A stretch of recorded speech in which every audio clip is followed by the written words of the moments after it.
नमस्कार दोस्तों, आप सभी का स्वागत है अपने YouTube चैनल स्टडी व्यू 2.0 में।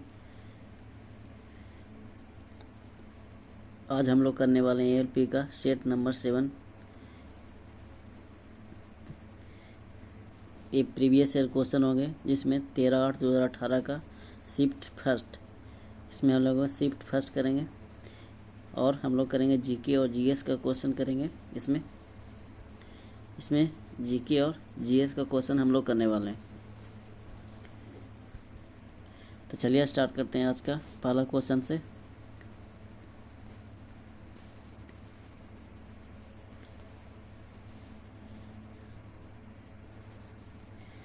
आज का पहला क्वेश्चन है तर्क।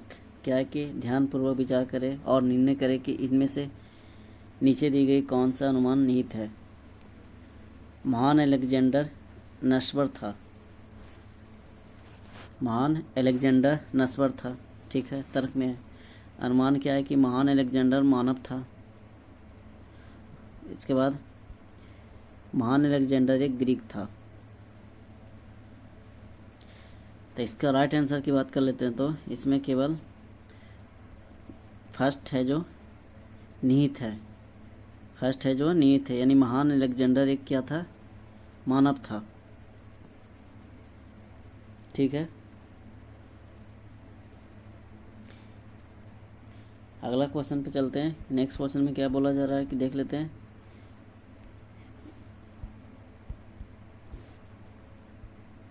ये रीजनिंग का क्वेश्चन है, इसके बाद देख लेते हैं।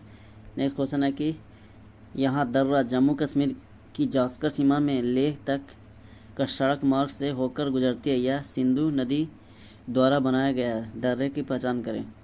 यह दर्रा है जो जम्मू कश्मीर की जास्कर सीमा में लेह तक का सड़क मार्ग से होकर गुजरती है। यह सिंधु नदी के द्वारा बनाया गया है। ये कौन सा दर्रा हो जाएंगे? तो इसका राइट आंसर हो जाएंगे ऑप्शन नंबर ए, जोजिला दर्रा। इसका क्या हो जाएंगे? जोजिला दर्रा। एक आते हैं माना दर्रा। माना दर्रा भारत चीन सीमा पर स्थित है। हो जाएंगे भारत और चीन की सीमा पर स्थित है माना दर्रा। यह है जो हिमालय का एक दर्रा, यह हिमालय का एक प्रमुख दर्रा है। माना दर्रा है जो हिमालय का एक प्रमुख दर्रा है। इसके बाद आते हैं नीति दर्रा। नीति दर्रा क्या है कि भारत के उत्तराखंड को किससे, तो तिब्बत से, है ना। नीति दर्रा है जो भारत का उत्तराखंड को तिब्बत से जोड़ने वाला हिमालय का एक प्रमुख दर्रा है। इसको बोलते हैं नीति दर्रा, ठीक है। अगला क्या है कि रोहतांग, है ना, रोहतांग दर्रा। तो लद्दाख ये हिमाचल को, ये क्या करता है, हिमाचल को लद्दाख से, ये हिमाचल को लद्दाख से जोड़ने वाला मनाली लेह मार्ग राजमार्ग है। ये कहाँ से, मनाली लेह मार्ग जो राजमार्ग है, ये क्या करता है, रोहतांग दर्रे से ही होकर गुजरती है, ठीक है। नेक्स्ट क्वेश्चन पे चलते हैं हम लोग। नेक्स्ट क्वेश्चन बोला जा रहा है कि निम्नलिखित में कौन सा डोवेनायर ट्रिक का तीसरा सदस्य है जिसमें से लिथियम और सोडियम भी शामिल है। निम्नलिखित में से कौन सा डोवेनायर का ट्रिक का तीसरा सदस्य है जिसमें लिथियम, सोडियम और कौन सा शामिल? तो लिथियम, सोडियम और इसके साथ में पोटेशियम है। डोवेनायर का ट्रिक में तीसरा सदस्य हो जाएंगे लिथियम, सोडियम और पोटेशियम को शामिल किया गया। डोवेनायर एक जर्मन वैज्ञानिक थे। डोवेनायर जो थे जर्मन वैज्ञानिक थे।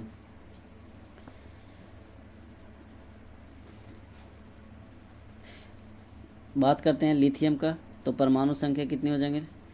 तो लिथियम का परमाणु संख्या 7 हो जाएंगे। इसके बाद बात करते हैं सोडियम का, 23 हो जाएंगे परमाणु संख्या।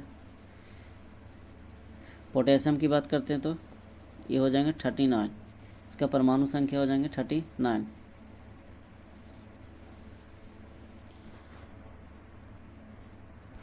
नेक्स्ट क्वेश्चन करेंट का, इसको छोड़ देते हैं।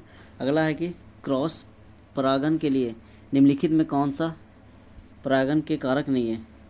क्रॉस परागण के लिए निम्नलिखित में कौन सा परागण के कारक नहीं है? इसका राइट आंसर हो जाएंगे पौधे। परागण के दो प्रकार होते हैं। परागण के होते हैं जो दो प्रकार होते हैं, स्वपरागण, एक स्वपरागण होते हैं, ठीक है, एक होते हैं पर परागण, एक पर परागण। परागण निम्नलिखित विधियों द्वारा संपन्न होती है, जैसे वायु परागण, पहला वायु के द्वारा है ना, उसके बाद जानवर के द्वारा जिसमें जंतु परागण जिसको बोलते हैं, जल हो जाएंगे, साथ में आ जाएंगे पक्षी जैसे कोई पक्षी है जो किसी पौधे पे जाके उसके फूल पे जाके बैठकर दूसरे फूल पे वो क्या करता है, बैठता है, तो उसके द्वारा भी परागण होते हैं। वायु के द्वारा, हवा के द्वारा है ना, हवा अगर तेज़ चलती है तो क्या होता है कि एक फूल से दूसरे फूल में उसका ये स्थानांतरण हो जाता है, तो उसका भी द्वारा परागण कर सकते हैं। एक कीट के द्वारा भी कर सकते हैं, है ना, कीट एक पौधे के फूल से दूसरे फूल के पर जाने के बाद भी वो क्या होंगे, क्रॉस परागण उत्पन्न होंगे, ठीक है। प्राकृतिक में जो क्या होता है कि सामान्यतः परागण की प्रक्रिया स्वपरागण की तुलना में अधिक होती है। पर परागण की प्रक्रिया है जो स्वपरागण की तुलना में क्या होती है, अधिक होती है। फूलों में सर्वाधिक परागण कीटों के द्वारा होता है ना, अभी हम लोग बताएं फूलों में जो होता है परागण वो सर्वाधिक किसके द्वारा होता है, तो कीटों के द्वारा किया जाता है। जो एक कीट है जो एक फूल से दूसरे फूल पर क्या होती है, जाकर ये बैठ जाती है ना, यहाँ से उड़कर यहाँ गया, फिर यहाँ पे दूसरा फूल यहाँ लगा हुआ तो यहाँ पे जाके बैठ गया। कीटों के अंतर्गत सर्वाधिक परागण मधुमक्खी के द्वारा ही होता है। अब आप लोग समझ गए होंगे। नेक्स्ट क्वेश्चन पे चलते हैं। क्या है कि NaCl2 प्लस HgCl2 से क्या बनेगा, तो हो जाएंगे Hg2Cl2 और NaCl4। NaCl2 से प्लस इसको करेंगे तो HgCl2, साथ में क्या बनाएगा HgCl2 Hg2Cl2 SnCl4, सॉरी यहाँ पे SnCl2 है ना, तो इसका क्या हो जाएगा, ये एक क्या पूछा है कि ये क्या है कि ऑक्सीकृत हो जाता है कि ऑक्सीकृत होता है, HgCl2 ऑक्सीकृत होता है, SnCl2 ऑक्सीकृत होता है, Hg2Cl2 ऑक्सीकृत होता है, या SnCl2 अपचयित होता है। तो इसका राइट आंसर हो जाएंगे ऑप्शन नंबर बी, SnCl2 ऑक्सीकृत हो जाता है। अब कारक जिस पदार्थ का ऑक्सीकरण होता है वह पदार्थ जो क्या होता है, इलेक्ट्रॉन का उसमें त्याग कर देते हैं। क्या कर देते हैं, इलेक्ट्रॉन का त्याग कर देते हैं, ठीक है। अब कारक का एग्जाम्पल बता दें, H2CO, फिर H2S, SO2 हो जाएंगे। अब कारक का एग्जाम्पल हो जाएंगे। इसके बाद ऑक्सीकारक एक होते हैं, ऑक्सीकारक, इसका एग्जाम्पल बता देते हैं, O2, O3, H2O2, ये हो गए ऑक्सीकारक। सभी धातुई हो जे क्या होते हैं, ऑक्सीकारक होते हैं।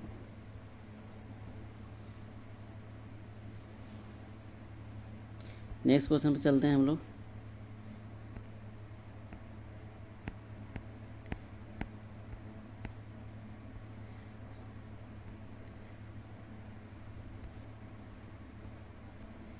नेक्स्ट क्वेश्चन क्या बोला जरा देख लेते हैं हम लोग। बोला जा रहा है कि two fates the story of my divorce नामक पुस्तक के लेखक कौन है, जो चेतन भगत की two states the story of my marriage की हास्यिक न्यू कृति है ना। Two fates the story of my divorce नामक पुस्तक के लेखक कौन है, जो चेतन भगत की two states the story of my marriage का हास्यकृत है।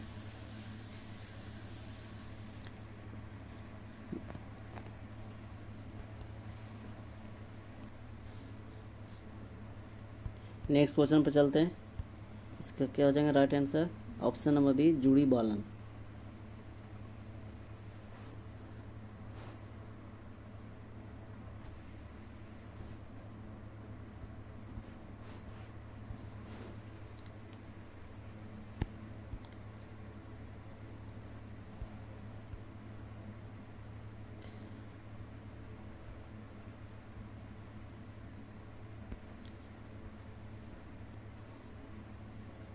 बोला जा रहा है बेंजीन अल्फा और पाई अवान की संख्या कितनी है? बेंजीन में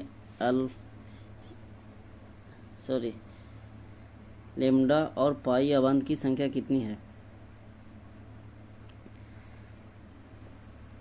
तो इसका राइट आंसर हो जाएंगे 12 और 3। 12 और 3।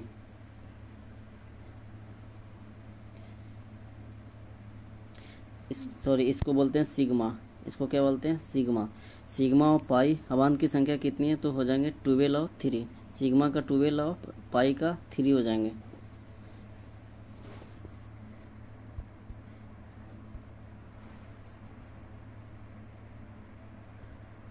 नेक्स्ट क्वेश्चन है कि इनमें कौन सी नोबेल गैस नहीं है? तो इसका हो जाएंगे हाइड्रोजन। इसका राइट आंसर हो जाएंगे हाइड्रोजन है जो नोबेल गैस नहीं है। रेडॉन गैस भूकंप के समय निकालती है। जो रेडॉन गैस है जो भूकंप के समय निकालती है। जेनॉन भी है जो नोबेल गैस है। हाइड्रोजन के 3 समस्थानिक होते हैं, है ना। इसका क्या होते हैं? 3 समस्थानिक होते हैं। विद्युत रोधियों की प्रतिरोधकता कितनी होती है? तो इसका पूछा गया विद्युत रोधियों की प्रतिरोधकता। तो 10⁻12 से लेके ओम मीटर से लेके 10⁻17 ohm metre. Right answer option number D. क्या हो जाएंगे? 10⁻12 से ओम मीटर से लेके 10⁻17 ओम मीटर।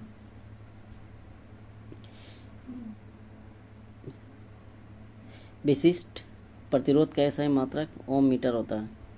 विशिष्ट प्रतिरोध का ऐसा ही मात्रक क्या होता है? हो जाएंगे ओम मीटर।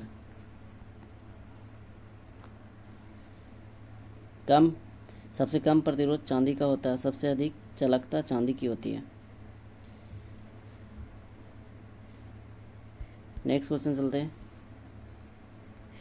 चंद्रमा पर जी का मान पृथ्वी के जी के मान का 1/6 है। यदि कोई व्यक्ति पृथ्वी पर 1.5 मीटर ऊंचा उछलता है, 1.5 मीटर, तो चंद्रमा पर वह कितनी ऊंचाई तक उछल सकता है? तो कितना है वहाँ का? 1/6, है ना। कितना है? तो 1/6 बराबर कितना दिया चंद्रमा पे? 1.5। तो इसको इधर ले जाएंगे तो 1.5 × 6 करेंगे तो कितना आ जाएगा? लगभग इसका 6 गुना करेंगे, 6 × 9 यानी कितना हो जाएगा? लगभग 9 मीटर। इसको मल्टीप्लाई करेंगे तो कितना आ जाएगा? 9 meter. Option number B.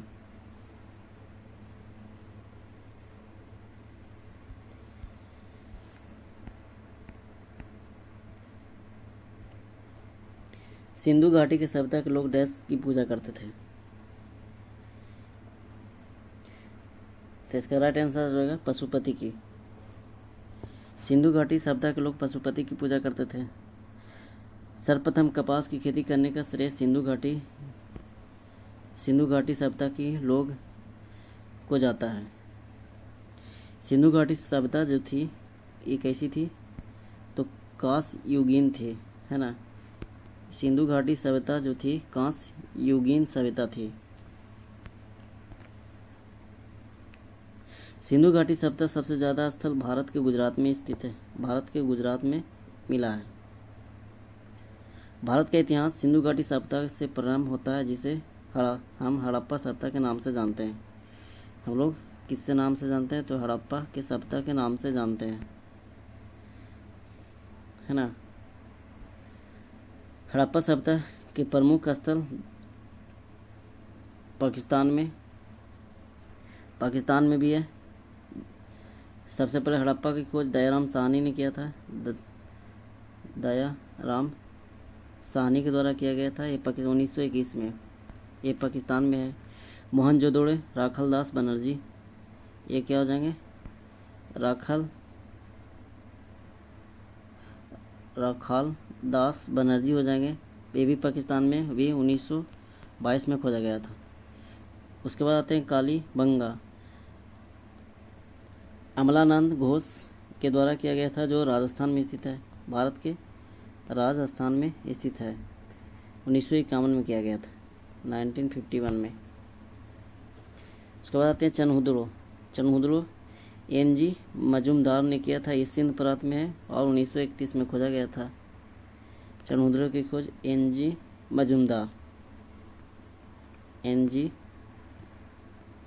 Majumdar, ठीक है।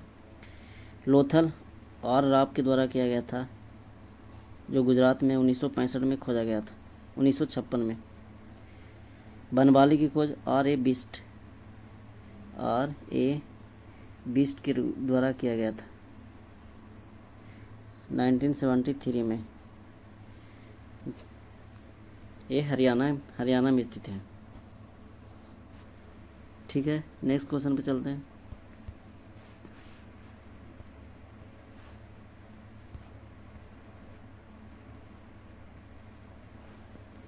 अमीबा में किस प्रकार का अलैंगिक प्रजनन होता है?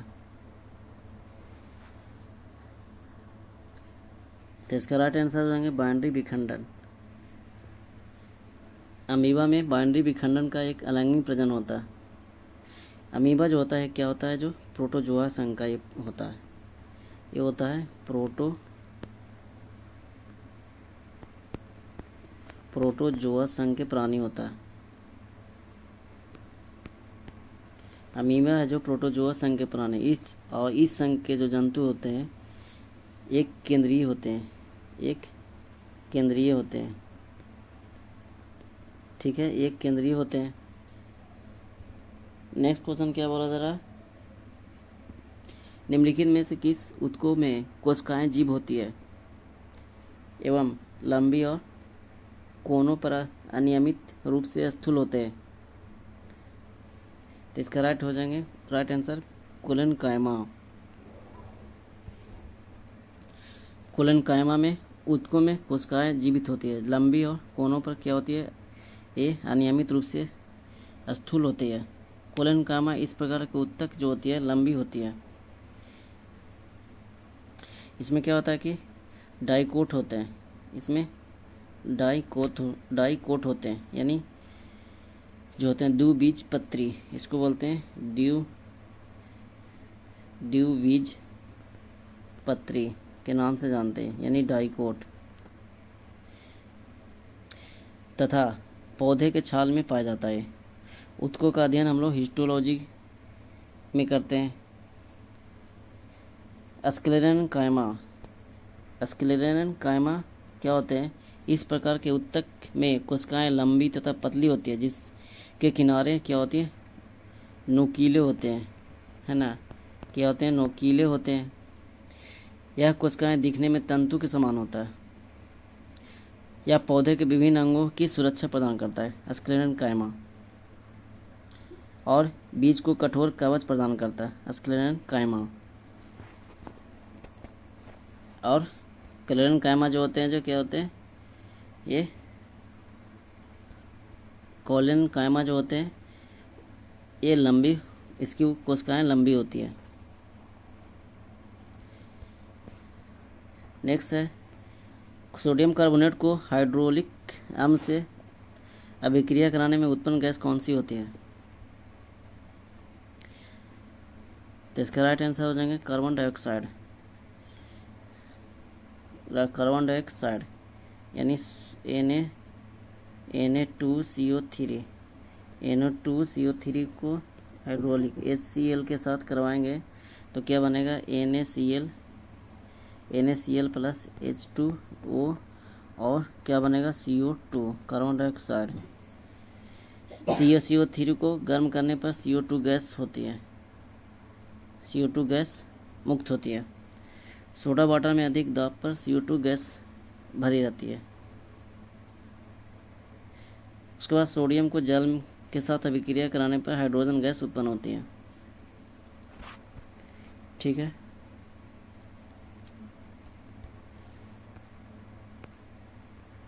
नेक्स्ट क्वेश्चन है, प्रकाश संश्लेषण के दौरान बने उत्पाद कौन से हैं?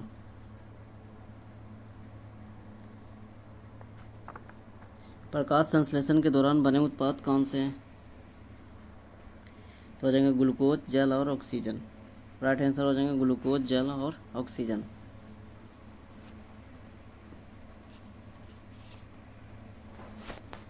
क्लोरोफिल में मैग्नीशियम होती है। उसके बाद मैग्नीशियम के कारण ही पत्ती हरी होती है, क्योंकि प्रकाश संश्लेषण के दौरान पानी, क्लोरोफिल और सूरज की प्रकाश की जरूरत होती है।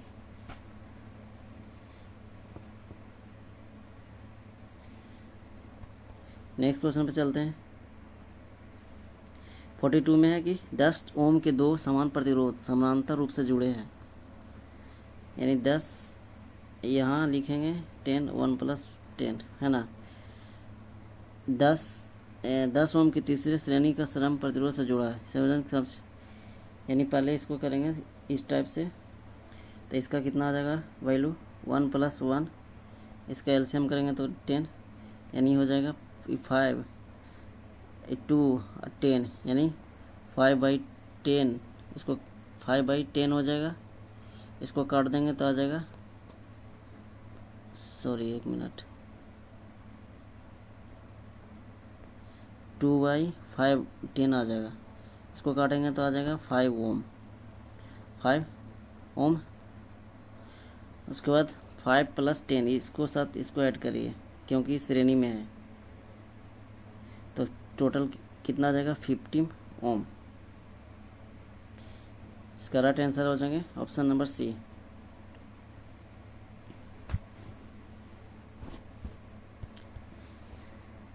समानांतर बलों को है ना 1/10 करना है, 1 + 1/10, क्योंकि दो गो है समान। उसके बाद इसको इसके साथ समानांतर के साथ सीधा करना है ऐड। राइट है। इसका अगला देखिए, अगला क्या है कि निम्न में कौन सी एक सतही घटना है? निम्न में कौन सी एक सतही घटना है? तो इसका हो जाएगा बाष्पीकरण। बाष्पीकरण एक सतही घटना है, क्योंकि ये द्रव किसी सतह में प्रत्येक ताप पर धीरे धीरे द्रव का वाष्प में बदलना बाष्पीकरण कहलाता है। द्रव का अगर 100 डिग्री सेल्सियस वाष्पन सबसे तेज़ी से होती है, और 0 डिग्री सेल्सियस पे क्या होती है, फ्रीजिंग होती है। ठीक है, अगला देखिए,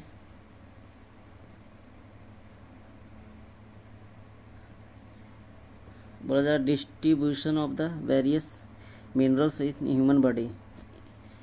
पोटेशियम कितना दिया गया है? पोटेशियम को 9%, सोडियम को 8%, आयरन को 25%, कैल्शियम को 40%, उसके बाद मैग्नीशियम को 18%। पूछा क्या गया देखते हैं। मानव शरीर में विभिन्न मिनरल्स का विवरण है। इसमें क्या है कि कैल्शियम, लोहा, आयरन, पोटेशियम, सोडियम दिया गया। पूछा क्या गया है देख लेते हैं। दिया गया ग्राफ, मानव शरीर में खनिजों की मात्रा दिखाया गया है। यदि किसी व्यक्ति के शरीर में खनिज 1000 IU अंतर्राष्ट्रीय इकाइयाँ हैं तो कैल्शियम की मात्रा पूछा गया। तो कैल्शियम की मात्रा अभी हम लोग कितना देखे थे।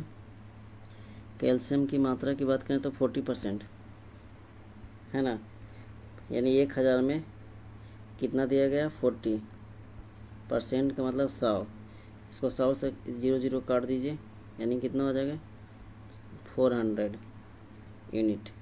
क्या हो जाएंगे 400 यूनिट। नेक्स्ट क्वेश्चन पे चलते हैं हम लोग। बोला जा रहा है कि एक वक्रीय दर्पण जिसमें परावर्तन सतह अंदर की ओर वक्रीय होती है उसे कहा जाता है। अंदर की ओर वक्रीय होता है उसको हम लोग बोलते हैं, क्या बोलते हैं, अवतल दर्पण, है ना। उसको क्या बोलते हैं, अंदर की ओर क्या होता है, वक्रीय होता है, यानी ये वाला हो जाएंगे अवतल दर्पण, है ना। यानी इधर से रंगा हुआ रहेगा, इधर से ये हो जाएंगे अवतल दर्पण, इस टाइप।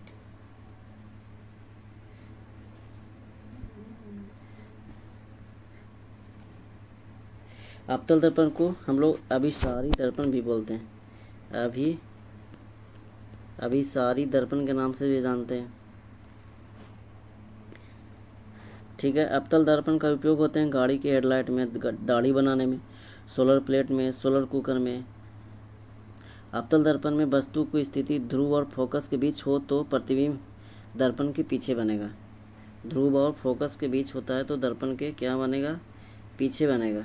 यहाँ ध्रुव, यहाँ फोकस, यहाँ होगा तो इसके पीछे बनेगा।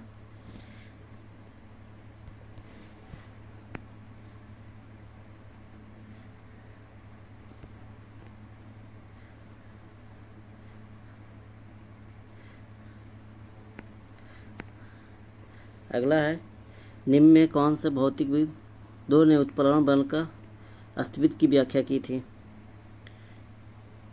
तो इसका राइट आंसर हो जाएंगे आर्किमिडीज ने। इसका राइट आंसर क्या हो जाएंगे, आर्किमिडीज, ऑप्शन नंबर ए। जब बर्फ पानी पर तैरती है तो उसके आयतन 1/10 भाग है जो पानी के ऊपर रहता है और 9/10 भाग है जो पानी के नीचे रहता है। जब कोई वस्तु किसी द्रव में पूर्णतः अथवा आंशिक रूप से डुबोई जाती है तो उसके भार में आभासी कमी वस्तु द्वारा हटाए गए द्रव के भार के बराबर होती है। उसे हम लोग आर्किमिडीज का सिद्धांत कहते हैं। जहाज़ों की गति में वृद्धि आर्किमिडीज सिद्धांत के ही उदाहरण है।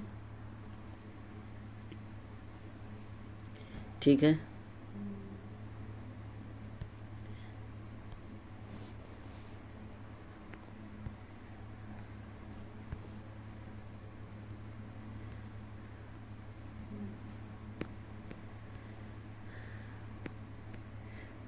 अगला है कि हीरे के कार्बन परमाणु के बाहरी कोश में मुक्त इलेक्ट्रॉनों की संख्या, मुक्त इलेक्ट्रॉनों की क्या पूछा जा रहा है, संख्या। तो इसका हो जाएंगे 0। हीरे के परमाणु के बाहरी कोश में मुक्त इलेक्ट्रॉनों की संख्या 0 होती है। हीरे के बारे में जान लेते हैं कुछ। हीरा है जो है कार्बन का क्या है, चमकदार अपरूप है, चमकदार अपरूप है। हीरा होता है जो चतुष्फलीय होते हैं। हीरा का अपवर्तनांक की बात करते हैं तो कितना हो जाएगा इसका, हीरा का अपवर्तनांक कितना होता है तो 2.42। हीरा का क्रांतिक कोण होता है 24.2 डिग्री, 24.2 डिग्री होता है। हीरा चमकदार होता है। हीरे से कीमती आभूषण बनाया जाता है। ग्रेफाइट विद्युत का सुचालक होता है। ठीक है। नेक्स्ट क्वेश्चन पे चलते हैं। अपच का इलाज करने के लिए निम्नलिखित में से किस प्रकार की दवा का प्रयोग करते हैं। यानी अपच यानी हो जाएंगे एंटासिड, वे पदार्थ जो आमाशय की अम्लीयता को उदासीन करने में काम करता है। इनका उपयोग अल्सर, नॉन अल्सर डिस्पेसिया की चिकित्सा में होता है। एंटीबायोटिक का उदाहरण क्या है, एमोक्सासिलिन, एजिथ्रोमाइसिन और मेट्रोनिडाजोल है जो एंटीबायोटिक है।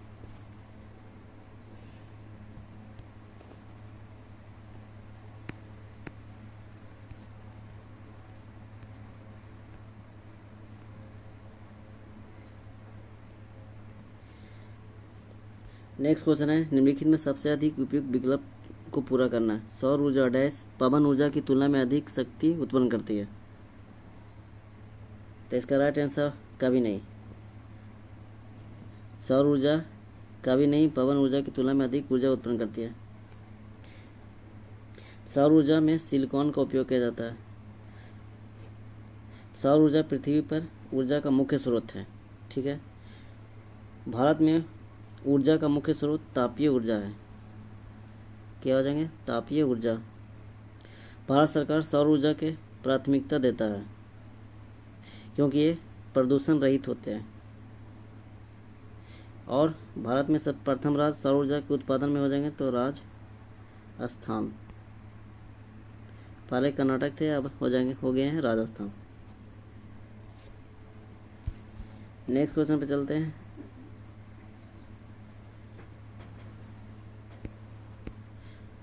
भारत के मौजूदा वित्त मंत्री अरुण जेटली ने कौन से राज्य में एक राज्य सदस्य है? इसका हटा दीजिए, करंट का क्वेश्चन है, इसको भी छोड़ दीजिए। 2017 का करंट है, इसको भी छोड़ देते हैं। पूछा जा रहा है कि यदि किसी सुधार लेंस की शक्ति 2+2 डायोप्टर है तो इसका कौन सा लेंस हो जाएंगे?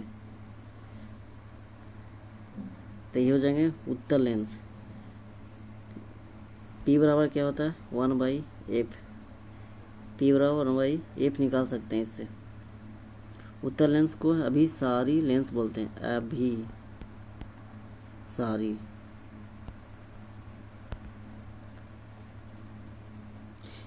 जल में वायु की बुलबुला अवतल लेंस की तरह कार्य करता है। अवतल लेंस में वस्तु किसी भी स्थान पर हो, प्रतिबिंब हमेशा काल्पनिक, सीधा और छोटा होगा। काल्पनिक होगा, सीधा होगा और छोटा होगा अवतल लेंस में। लेंस की क्षमता हम लोग डायोप्टर से नापते हैं। ठीक है, ये आज का लास्ट क्वेश्चन था। अगर आप लोगों को वीडियो अच्छा लगा तो वीडियो को लाइक कर दें। अगर मेरे चैनल पे पहली बार आए हैं तो चैनल को सब्सक्राइब कर दें और ऑल नोटिफिकेशन पे क्लिक कर दें ताकि आने वाले वीडियो आपको नोटिफिकेशन के माध्यम से मिल जाएंगे। ठीक है, वीडियो को लास्ट तक बने रहने के लिए सभी को धन्यवाद।